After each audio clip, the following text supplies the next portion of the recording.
What's up YouTube, I'm Guy. Today on the channel I wanted to do a quick video talking about my experience of sending my Rolex Submariner in for warranty repair. I.e., I have a Rolex Submariner that had a small problem and it had to be sent in to the service center to be looked at under warranty. Now I do have the Submariner back. I've been wearing it now for I don't know, about a week or two. I can't remember exactly now, but I've had it for a little while, and today I am finally getting around to discussing how the overall experience went. I've had a ton of people reach out to me and say, what happened? Did you get your watch back? Did they fix it? Were there any issues?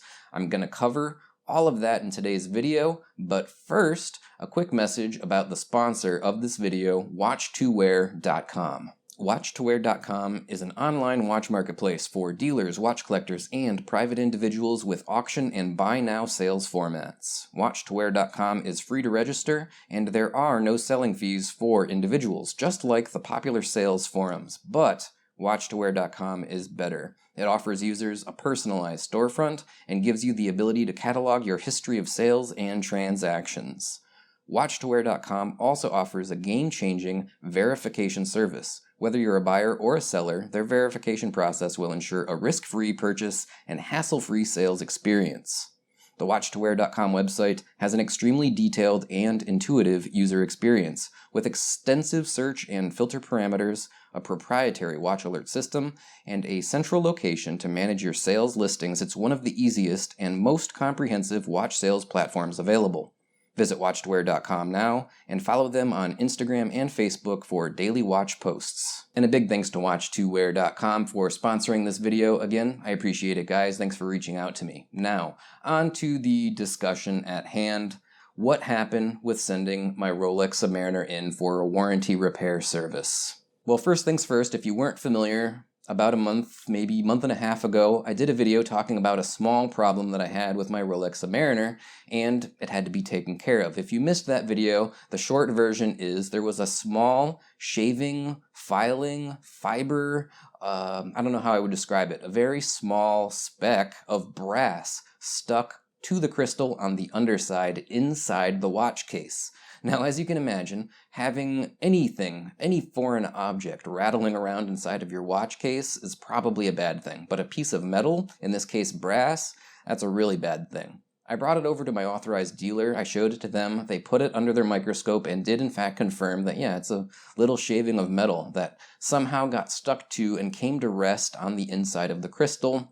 They suggested that I send it to the Rolex Service Center because the watch is under warranty, despite having a certified or trained Rolex watchmaker on staff. So that's what we ended up doing. As I had mentioned in my video that I made before I sent this watch in, I had a lot of concerns, I guess you could say. Now, I wasn't losing my mind, and a lot of people in the comments thought that I was getting too, I don't know, stressed out, I think is how they worded this. No, I wasn't stressed out about it. I knew it was going to be taken care of. The watch is under warranty. I have insurance on the watch. There's really nowhere for me to get too hurt. I just spent some time going over and analyzing analytically all of my potential I don't know, pitfalls, I guess, that I might run into, anything that could possibly go wrong.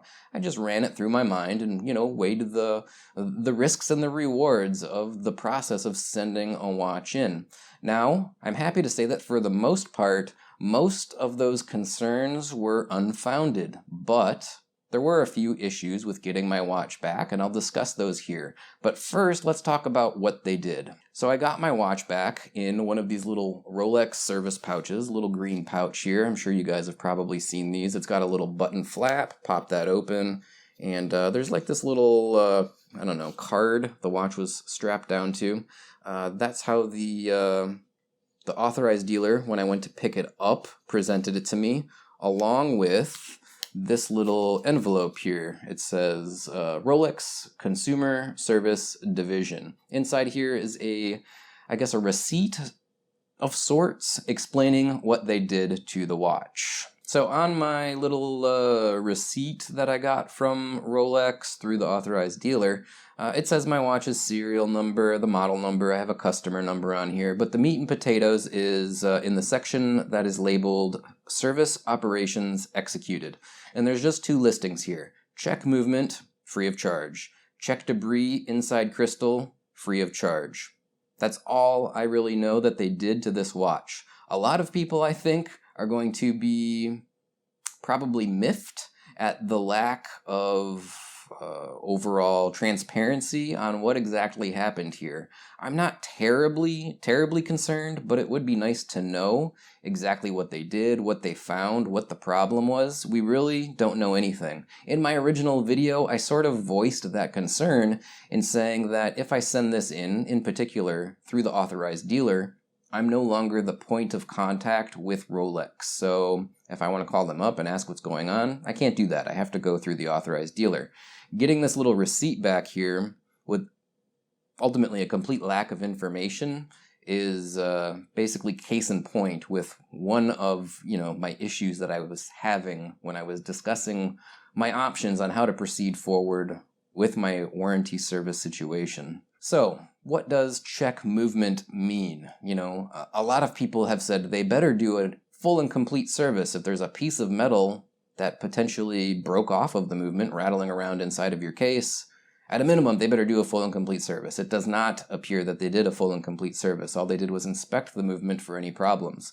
Now, I'm fully confident that they didn't find any problems. Nevertheless, I know a lot of people are going to think that it's crazy that they wouldn't completely service and clean and reassemble the movement for an issue like this. I don't think you're entirely wrong if you're in that camp, but if they did thoroughly inspect it and didn't find any problems, I'm satisfied with the fact that they at least opened it up and looked at it. Now, as for the second listing, checked debris inside crystal, yeah, the debris that was in the crystal is most certainly gone. They opened up the watch and removed whatever that was in there.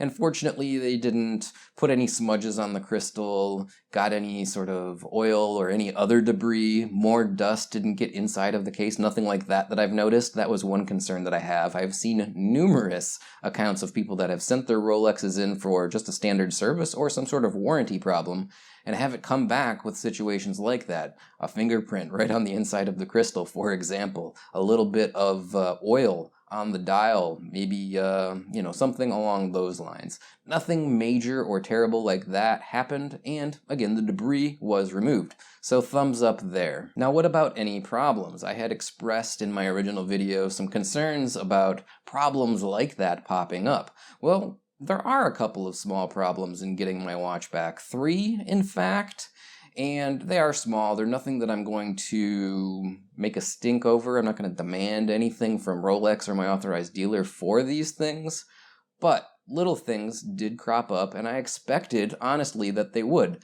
just given how much people have talked about problems that they've had with the Rolex Service Center. Again, don't get me wrong. Nothing major, little things, but they did pop up. There's a new scratch on the watch on the 12 o'clock side end link. I took extensive pictures of my watch before I sent it in or delivered it to the authorized dealer and had them send it in.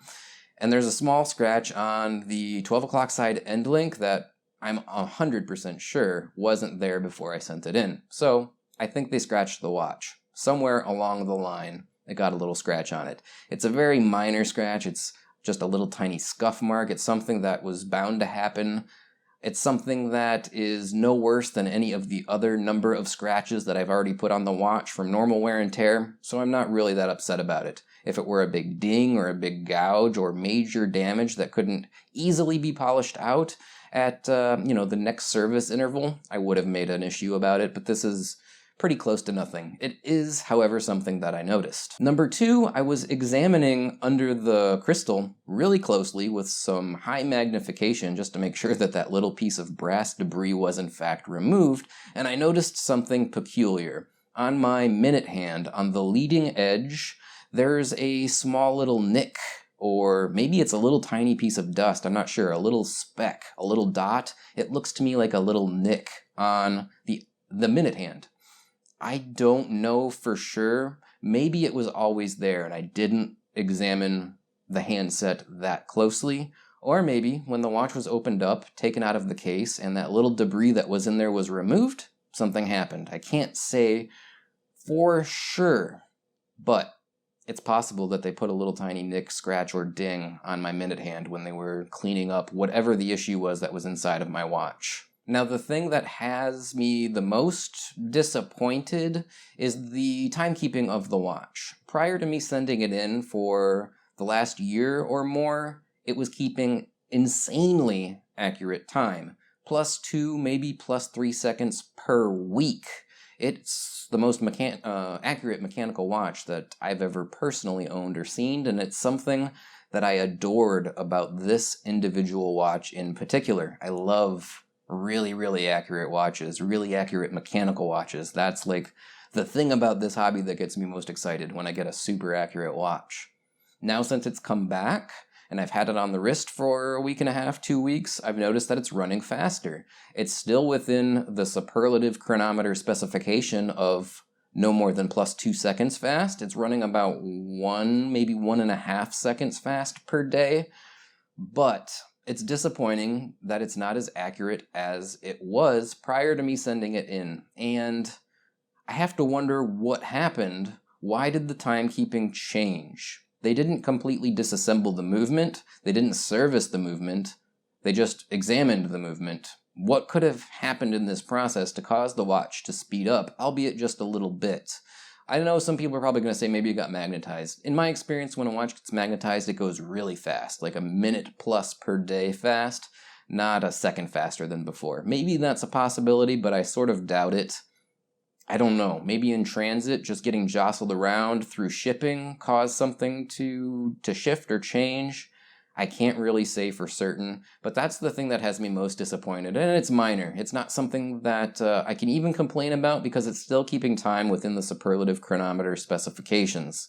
It's just not as insanely accurate as it was before I sent it in. So there you have it. That's my experience of sending a Rolex Submariner in for warranty repair service.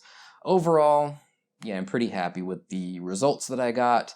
There's so many examples of people that have had problems sending their Submariners in to the service center and having them come back with new problems that I feel like I dodged a bullet a little bit, to be perfectly honest. Now, I'm sure that the very vast majority of watches that get sent in for service or warranty repair come back absolutely perfect, and we never hear anything about those. But there are no shortage of examples of watches that have had issues, that customers have had issues with their watches after sending them in. I'm really grateful that mine came back pretty much the way I sent it in, minus one or two little things that aren't that big of a deal to begin with. Overall, having the watch gone for a month, I'm really happy to have it back. I missed it a lot, but I did have the opportunity to wear my Omega Speedmaster a little bit more, something that I don't wear enough, despite the fact that it's a beautiful watch and I love it. It's just when I go to my watch box, I don't know, 75% of the time or more, I'm grabbing my Submariner. So I guess it was a little bit of a blessing that I had to send it away for a month to give me the opportunity to wear some other watches. Overall, that's my experience. If somebody else is ever thinking about sending their watch in for service or for a warranty issue, maybe this will help you out. Maybe it will alleviate some of your concerns in conjunction with the first video that I did. Maybe it will inform you on some things that you weren't aware of in terms of the shipping process and everything else that I covered in that first video. I don't know. I hope it helps. Alright guys, as always, thanks for tuning in. Thanks to watch2wear.com for sponsoring this video. And yeah, I really appreciate everyone and everything that you all do for me. If you'd like to help me out a little bit more, you can support the channel by doing a number of things that are always found in the description of this and every video that I do. Number one, follow me on social media. I've got links down to Facebook, Twitter, and Instagram in the description. Number two, you could help support me on Patreon. I've got about 20, 25, something like that, guys over there helping me right now, which is amazing. And I really appreciate the support you guys are giving me. If you'd like to help me out, shoot over there and yeah, sign up. I would appreciate that. If you'd like to help support me and you don't want to join Patreon or spend any extra money, but you do some shopping on Amazon, think about clicking my Amazon affiliate link before you pop over to Amazon. It affords me a small commission with every transaction. So if you want to buy something that I've reviewed, or anything else for that matter, click on that link. It'll drop you over to the Amazon homepage, and then just do your shopping like normal. I get credited with a small commission, and those commissions do add up. Thanks to everyone that has been using that Amazon affiliate link. Well, that's going to wrap this one up for today, so until the next one, bye now.